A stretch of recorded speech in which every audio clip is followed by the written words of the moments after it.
Hello students, welcome back. आज हम लोग डिस्कस करेंगे सिस्टम ऑफ लीनियर इक्वेशंस को सॉल्व करने का एक मेथड, और वो है Gauss elimination method. System of linear equations का मतलब हुआ दो या दो से ज़्यादा इक्वेशंस। तो यहाँ पर हम कंसीडर करेंगे 3 इक्वेशंस इन 3 वेरिएबल्स। वेरिएबल्स का मतलब यहाँ पर अननोन है, और एलिमिनेशन मेथड से उसमें एक्स वाई जेड की वैल्यू को डिटरमाइन करेंगे। तो देखिए सिस्टम लेते हैं। यहाँ इक्वेशन लेंगे हम a1x plus b1y plus c1z equal to d1। इस तरह की हमारे पास 3 इक्वेशंस होंगी।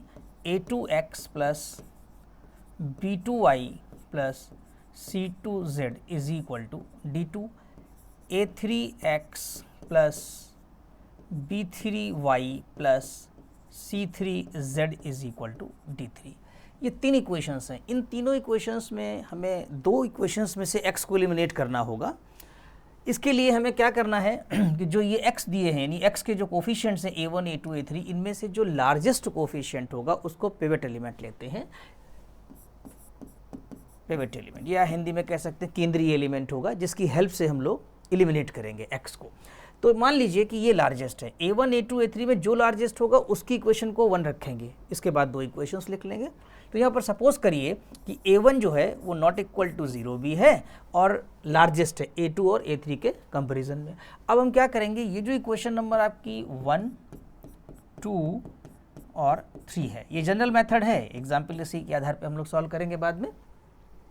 तो इक्वेशन 2 और इक्वेशन 3 में a2x और a3x है। पहली वाली इक्वेशन की हेल्प से x को एलिमिनेट करना है। तो क्या करेंगे, इसमें हम लोग अप्लाई करेंगे एक ऑपरेशन। क्या अप्लाई करेंगे?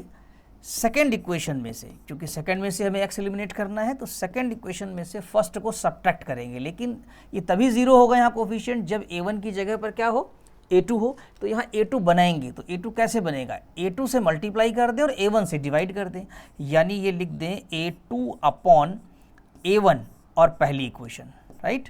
यानी सेकंड इक्वेशन में से a2 upon a1 times multiply करके आप सब्ट्रैक्ट करेंगे, तो यहाँ पर x की वैल्यू, यानी x का जो कोफिशिएंट होगा, वैल्यू नहीं, x की जो कोफिशिएंट है वो 0 हो जाएगा, यानी x एलिमिनेट हो जाएगा। एंड दूसरा ऑपरेशन जो लगाएंगे, यानी दूसरा जो करना होगा आपको, वो इक्वेशन नंबर 3 में से, यानी इक्वेशन नंबर जो 3 दी हुई है उसमें फर्स्ट सब्ट्रैक्ट करिए, माइनस इसमें क्या करेंगे a3 अपॉन a1 और ये पहली इक्वेशन, इसको मल्टीप्लाई कर देंगे और इसको सब्ट्रैक्ट कर लेंगे। फिर आपको क्या मिलेगा, 3 इक्वेशंस आएंगी, ये देखना होगा। 3 इक्वेशंस में से जो पहली होगी वो तो सेम रहेगी आपकी, a1x plus b1y plus c1z is equal to d1। दूसरी और तीसरी इक्वेशन चेंज हो जाएगी, तो इसको लिख सकते हैं आप b2-y plus c2-z is equal to d2 dash, right. क्योंकि चेंज हो रही है इसलिए b2 को हमने यहाँ पर b2 डैश लिखा है। इसी तरीके से b3-y plus c3-z is equal to d3 dash हो जाएगा। इक्वेशन 1 वैसे ही बनी रहेगी। ये इक्वेशन 4 कर सकते हैं क्योंकि ये नई इक्वेशन हो गई है, और ये इक्वेशन नंबर 5 कर सकते हैं। तो आई थिंक इतना समझ में आया होगा। अब क्या करेंगे, इक्वेशन नंबर 4 और इक्वेशन नंबर 5 में y एलिमिनेट करेंगे। y एलिमिनेट करने के लिए देखेंगे कि b2 डैश या b3 डैश में लार्ज, न्यूमेरिकली लार्ज वैल्यू किसकी है, उसको हम इक्वेशन नंबर 4 पे करेंगे। ये 4 और 5 को इंटरचेंज किया जा सकता है अगर ये b3 डैश ग्रेटर होगा b2 डैश से। तो मान लीजिए कि b2 डैश जो है न्यूमेरिकली ग्रेटर है किससे, b3 डैश से। इसी को फिर पिवट एलिमेंट ले लेंगे और इसकी हेल्प से ये इक्वेशन नंबर 5 में y को एलिमिनेट करेंगे। तो फिर अप्लाई करेंगे। अब क्या अप्लाई करेंगे, अप्लाइंग फिफ्थ में से इसको सब्ट्रैक्ट करेंगे, b3 dash upon b2 dash और इक्वेशन नंबर 4। अब होगा क्या कि ये ऑपरेशन लगाने के बाद आपका इक्वेशन नंबर 5 में सब्ट्रैक्शन हो जाएगा इसका, और यहाँ पर 0 हो जाएगा, यानी y नहीं रहेगा, अब केवल z आ जाएगा। तो देयरफॉर जो अब नई इक्वेशंस होंगी आपके पास, वो a1x plus b1y plus c1z equal to d1। ये तो इक्वेशन नंबर 1 आपकी है ही, शुरू से चली आ रही, इसमें कोई चेंज नहीं होगा।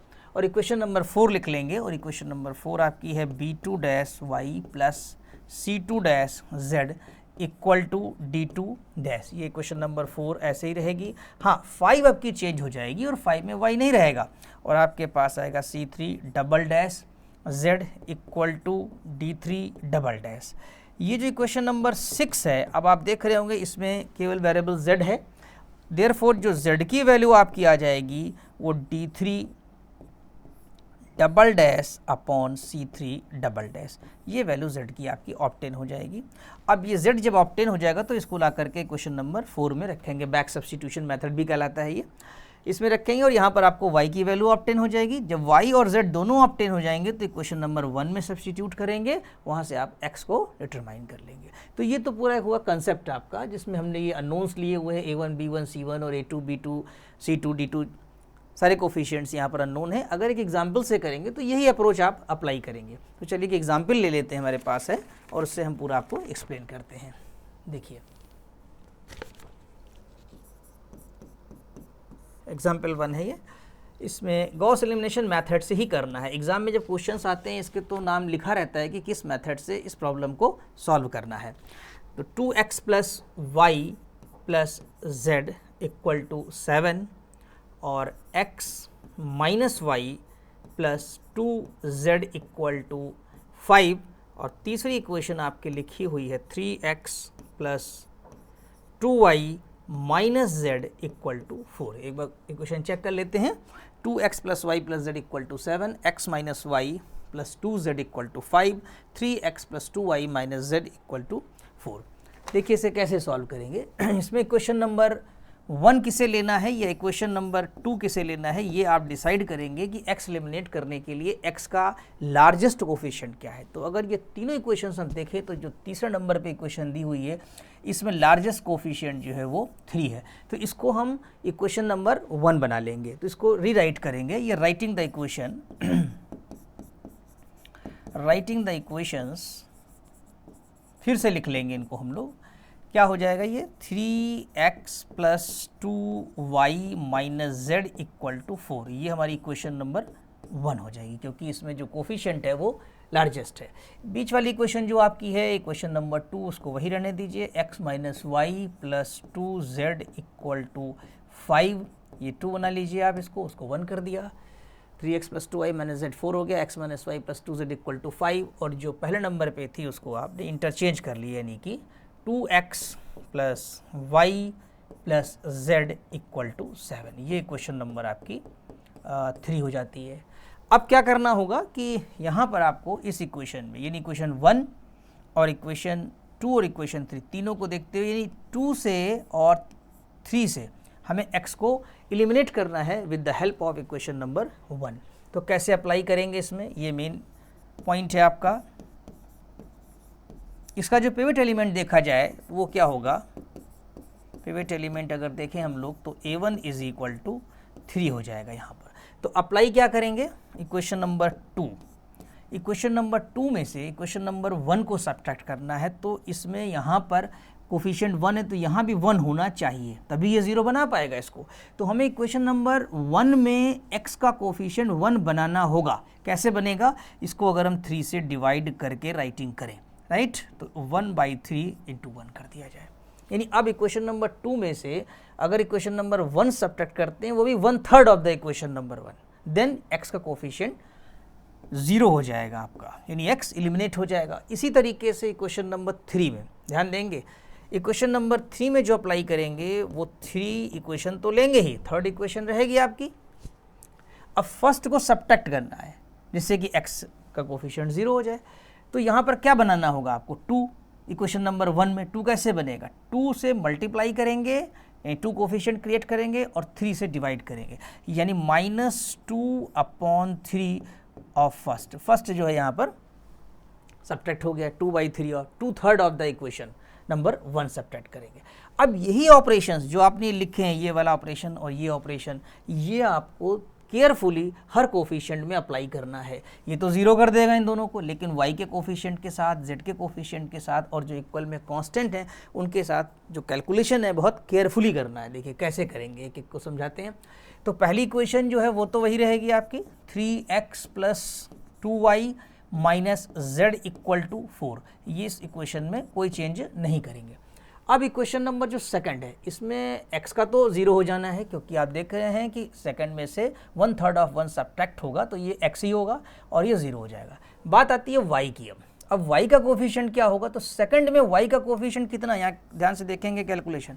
इक्वेशन 2 में y का कोफिशिएंट है -1, ठीक, और आपको सब्ट्रैक्ट करना है, यानी माइनस का साइन लगाइए, ये जो माइनस का साइन है, फिर 1/3 अप्लाई करिए, फिर 1/3 अप्लाई किया।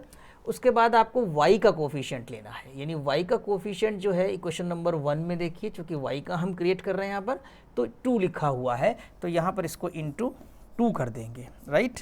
अब इसको कैलकुलेट करिए तो ये आएगा आपके पास 3 LCM -3 -2, यानी ये जो वैल्यू आपकी है वो हो जाएगी -5/3।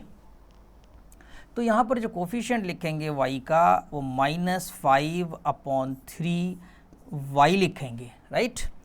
और z की वैल्यू क्या लिखेंगे, इसको यहाँ से लिख देते हैं हम -5/3 y। अभी z की बात करें, अब z का कोफिशिएंट देखिए, क्वेश्चन नंबर 2 में z का कोफिशिएंट जो है वो 2 है, देखिए, और अप्लाई करना है -1/3 ऑफ फर्स्ट में देखिए कितना कोफिशिएंट है, -1 है, ठीक, तो -1 से मल्टीप्लाई कर देंगे, यानी ये हो जाएगा 2 + 1/3, यानी कि ये हो जाएगा आपके पास जाकर के 6 + 1/3, यानी कि 7/3 हो जाएगा, दैट इज 7/3z, ये हो जाएगा। अभी राइट साइड का जो कांस्टेंट वैल्यू है उसमें कैलकुलेशन करना बाकी है, तो देखिए ध्यान से, यहाँ 5 है आपके पास, ठीक, तो 5 लेंगे, 5, ठीक है, 5 हो जाएगा और माइनस करना होगा आपको 1/3, 5 - 1/3 ऑफ 1, यानी इसका जो 4 लिखा हुआ है इंटू 4, तो कितना हो जाएगा ये 5 - 4/3, यानी ये हुआ 15 - 4/3 विच गोज टू 11/3, यानी यहाँ जो इक्वेशन आपके पास इक्वल टू में लिखा जाएगा वो 11/3, ये इक्वेशन नंबर आपकी 4 बन जाएगी, ठीक है, इक्वेशन नंबर 4 आ गई। अब ये कैलकुलेशन किया मैंने साइड में, पहला जो आपका y का कोफिशिएंट निकला, फिर ये z का निकला और ये जो कांस्टेंट ले निकला, ठीक है, यानी जो अभी आप देख रहे थे b1 आ गया है, डैश b2 डैश आएगा ये, ठीक है, और यहाँ पर ये जो आ रहा है आपके पास ये b3 डैश आएगा या ये c3 डैश हो जाएगा, ठीक है, क्योंकि c कैलकुलेट कर रहे थे तो ये c2 हो जाएगा, बल्कि आपको यहाँ पर जा कर के यहाँ पर आपका ये जो है वो c2 आ जाएगा, c2 डैश, ठीक।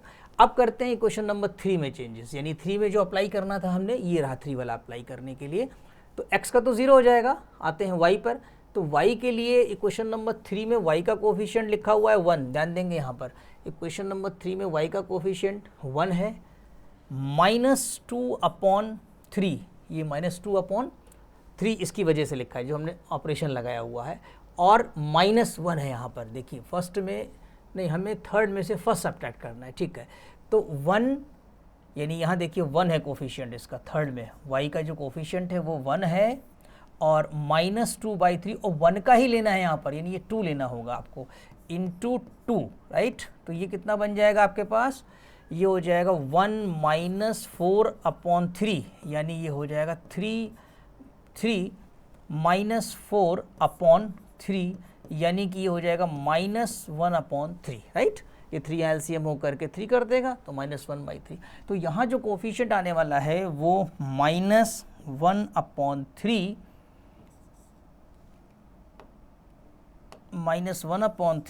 y हो जाएगा, ठीक। अब बात करते हैं हम लोग z की, तो फिर यही ऑपरेशन, थर्ड इक्वेशन में z का कोफिशिएंट कितना है 1, ध्यान देंगे इसमें कैलकुलेशन बहुत केयरफुली करना है, 1 है, -2/3, फिर -2/3 लिखेंगे, और z का कर रहे हैं, और इक्वेशन नंबर 1 यहाँ देखिए मेंशन है, यहाँ वैल्यू है -1, तो इसकी वैल्यू हम लोग जो है इक्वेशन नंबर 1 से z की ले लेंगे -1, राइट, इसमें y वाले में 2 लिया था आपने, तो ये हो गया 1 + 2/3, यानी कि 3 LCM आ जाएगा, तो 3 + 2 यानी कि ये वैल्यू 5/3 हो जाएगी। तो यहाँ पर जो वैल्यू आएगी वो 5/3 Z हो जाएगा आपके पास, राइट। ये वैल्यू थोड़ा सा लिख दें क्लियरफुली, ये आपकी जो वैल्यू आएगी वो -1/3 है, -1/3 y आ रही है। अब करते हैं राइट साइड की बात, यानी कि क्वेश्चन नंबर 3 में देखिए 7 है आपका, ठीक। तो ये 7 आ गया और -2/3 लिख लिया आपने, इनटू पहली इक्वेशन यानी कि सब्सट्रैक्शन है 2/3 ऑफ 1 में यहाँ पर आपके पास है 4, तो ये वैल्यू जो हो जाएगी आपकी 7 - 8/3, तो ये हो जाएगा 21 - 8/3, 21 - 8 करिए आप, तो ये हो जाएगा आपके पास 13/3, 13 हो जाएगा, ठीक है। तो ये 13/3 आ जाएगा, ये क्वेश्चन नंबर आपकी 5 बन जाएगी। ये जो आपकी इक्वेशंस आई हैं तीनों, यानी कि 1 तो थी आपके पास, 4 और 5th जो बनी है आपकी क्वेश्चन, ये नई इक्वेशंस है। अब फिर से इनमें क्या करना होगा हमें, फिर से हमको इन्हें इसमें एलिमिनेट करना होगा y को। तो इसमें पिवट एलिमेंट क्या होगा आपका, ये ध्यान देंगे। देखिए फिर से एक बार इसमें हमें एलिमिनेट करना होगा y के कोफिशिएंट को 0 करना है। देखिए इसका जो पिवट एलिमेंट लें न्यूमेरिकली यही लार्ज है 5/3, तो यहाँ पर आप ले सकते हैं कि B2' जो है वो -5/3 है। अब इसकी हेल्प से यानी इक्वेशन नंबर 5 में आपको y का कोफिशिएंट 0 करना है, इसको अप्लाई करिए, अप्लाइंग 5th माइनस। अब इसमें कितना मल्टीप्लाई किया जाए और सब्ट्रैक्ट करें, तो इसमें है आपके पास 1/3 और दोनों माइनस साइन के हैं, तो यानी इसको 5 से अगर डिवाइड कर दिया जाए, यानी 1/5 टाइम्स इक्वेशन नंबर 4 कर दें हम लोग, ठीक है। इसमें अगर 5 से डिवाइड कर देते हैं तो यहाँ पर क्या क्रिएट हो जाएगा 1/3, और जब ये 5th में से 1/3y सब्ट्रैक्ट होगा तो ये तो 0 हो जाएगा। आगे की कैलकुलेशन करने पर पता लगेगा कि क्या क्या वैल्यूज़ आएंगी आपकी। तो वी गेट क्या मिलने वाला है, फिर वी गेट अगर ध्यान दें तो ये वैल्यू आपका यानी जो इक्वेशन बनी हुई है वो तो वही रहेगी, x + 2y - z = 4, ये इक्वेशन नंबर 1 रहेगी। और अब की बार जो 4 आपकी आई थी वो भी वही रहेगी, -5/3 y + 7/3 z = 11/3, ये क्वेश्चन नंबर 4 भी वही रहेगी। जो भी चेंजेस आएंगे वो इक्वेशन नंबर 5 में आएंगे। क्या चेंजेस आएंगे अभी देख लेते हैं। हमने जो अप्लाई करना है 5th, तो y का तो 0 हो जाना है जैसा कि हमने डिस्कस ही किया, और इसीलिए हम लोगों ने इसमें -1/5 किया भी है क्वेश्चन नंबर 4 में, तो ये तो 0 हो गया। अब बात आती है z के कोफिशिएंट की और राइट साइड में जो कांस्टेंट है, तो इसका z के लिए हम लोग कैलकुलेट करेंगे, तो 5/3 और माइनस, ध्यान देंगे -1/5, और 4th इक्वेशन में जो z का कोफिशिएंट है 4th में है इंटू 7/3, राइट। ये जो 7/3 दिया हुआ ये लिखेंगे। अब यहाँ पर एलसीएम देखिए तो आपके पास 15 आ जाएगा, ठीक है, और ये वैल्यू 25 आ जाएगी -7, और ये आपके पास हो जाएगा 18, राइट। ये 18 हो गया अपॉन में 15, 3 से कैंसिल कर दीजिए इसको, राइट। तो ये हो जाएगा आपके पास 6/5, तो यानी यहाँ पर जो z की वैल्यू है वो 6/5 z हो जाएगी। और यहाँ जो कैलकुलेट करना भी एक बाकी है वो है कांस्टेंट का, इधर क्या होगा, यानी कि इधर 13/3 लिखा हुआ, ध्यान देंगे यहाँ पर 13/3 5th इक्वेशन में कांस्टेंट पार्ट को कैलकुलेट कर रहे हैं हम लोग, -1/5, ध्यान देंगे -1/5, और यहाँ पर जो 4th इक्वेशन है उसमें है 11/3, ठीक। अब इसमें आप एलसीएम लीजिए इसको, तो यहाँ पर आ जाएगा आपके पास 15, और ये हो जाएगा आपके पास 65 - 11, राइट, और ये हो जाएगा आपका 54/15, 3 5 ठीक, और 3 1 3 8 18/5 आ जाएगा आपके पास, राइट। तो इसकी वैल्यू लिख सकते हैं 18/5। तो आफ्टर दीज ऑपरेशंस हमारे पास जो इक्वेशन नंबर ये 6 भी आ गई। अब अगर 6 में देखें तो फ्रॉम 6 इक्वेशन नंबर 6 से जो मिलेगा, 5th ऊपर थी आपकी यहाँ पर सबसे पहले अगर देखिए तो ये फिफ्थ बनी हुई है, इसीलिए इसको हमने जो ट्रांसफॉर्म हुई है इक्वेशन उसको 6 लिख दिया है। तो 6 इक्वेशन से अगर देखें तो z की वैल्यू कितनी आ रही है, 5 और 5 ये कैंसिल हो जाएगा, 6 3 हो जाएगा, तो यानी z की वैल्यू हमारे पास 3 आ जाएगी। तो अब ये z की वैल्यू आ चुकी है। इसके बाद y निकालना होगा, तो y के लिए हम लोग फ्रॉम 4 चलेंगे, फोर्थ इक्वेशन में आ जाइए। तो -5/3y प्लस 7/3 z की वैल्यू सब्सटीट्यूट कर दीजिए। यहाँ पर z की वैल्यू है आपकी 3 इज इक्वल टू 11/3, राइट। अब यहाँ देखिए y कैलकुलेट करेंगे तो -5/3y इज इक्वल टू ये कैंसिल हो जाएगा, 11/3 माइनस 7, इसको कैलकुलेट करिए तो 3 आपके पास एलसीएम आएगा, 11 माइनस 21 हो जाएगा, ठीक है। अब इसको कैलकुलेट कर लीजिए और आप इसको लिख सकते हैं माइनस, यहाँ पर अगर -5/3y लिख लें तो आप यहाँ कैंसिल भी कर सकते हैं 3 और 3 को, राइट। तो y की वैल्यू जो हो जाएगी आपके पास, माइनस से मल्टीप्लाई कर दीजिए तो 21 माइनस 11, 21 माइनस 11/5 पॉजिटिव कर दिया मैंने इसको मल्टीप्लाई करके, तो ये आपके पास वैल्यू हो जाएगी 10/5 यानी कि वैल्यू 2 आ जाएगी। तो देयरफॉर जो y की वैल्यू है वो 2 आ रही है और z की वैल्यू आपके पास 3 आ चुकी है। 2 वैल्यूज़ आ गई। थोड़ा टाइम लगता है, कैलकुलेशन बहुत केयरफुली करना होता है। तो यहाँ पर आप क्या करेंगे, अब y की वैल्यू आपके पास 2 है और z की वैल्यू आपके पास 3 है। इन दोनों वैल्यूज़ को ले जाकर इक्वेशन नंबर 1 में सब्स्टिट्यूट कर दीजिए। इक्वेशन नंबर 1 जो आपकी है वो है 3x प्लस 2y, यहाँ रखते हैं हम लोग। इक्वेशन जो आपकी है वो है 3x plus 2y minus z is equal to 4, ठीक। अब इसमें वैल्यू पुट करिए तो 3x plus 2 into 2 minus 3 is equal to 4, यानी अगर यहाँ पर हम देखें तो ये हो जाएगा 3x plus 4 is equal to, ये उधर जा कर के हो जाएगा 7, यानी कि 3x इज इक्वल टू 3, यानी कि x की वैल्यू आपकी 1 आ गई। तो इस प्रकार से अगर कंप्लीट सोल्यूशन की बात करें हम लोग तो x की वैल्यू 1 आ रही है, y की वैल्यू 2 आ रही है और z की वैल्यू 3 आ रही है। यही इसका सोल्यूशन हो जाएगा required by the Gauss elimination method. तो आई थिंक ये पूरा प्रोसेस आपको समझ में आ गया होगा। इसमें सबसे ज़्यादा जो सावधानी रखनी है वो जो कंडीशंस आप अप्लाई करते हैं, एक बार फिर से देख लें यहाँ पर, जैसे कि आपने लिखा अप्लाइंग 5th माइनस 1/5 4th, तो ये कोफिशिएंट्स का जो कैलकुलेशन है ये बहुत सावधानी से करना। अगर इसमें कहीं मिस्टेक हो जाएगी तो फिर आपका ये मेथड फेल हो जाएगा, यानी कि आंसर नहीं आएगा, फिर आपका फिर कहीं ना कहीं दिक्कत आएगी आपको। तो इसको 1 से 2 बार प्रैक्टिस करें और आगे के एक्सरसाइज के क्वेश्चंस को सॉल्व करें। Thank you so much.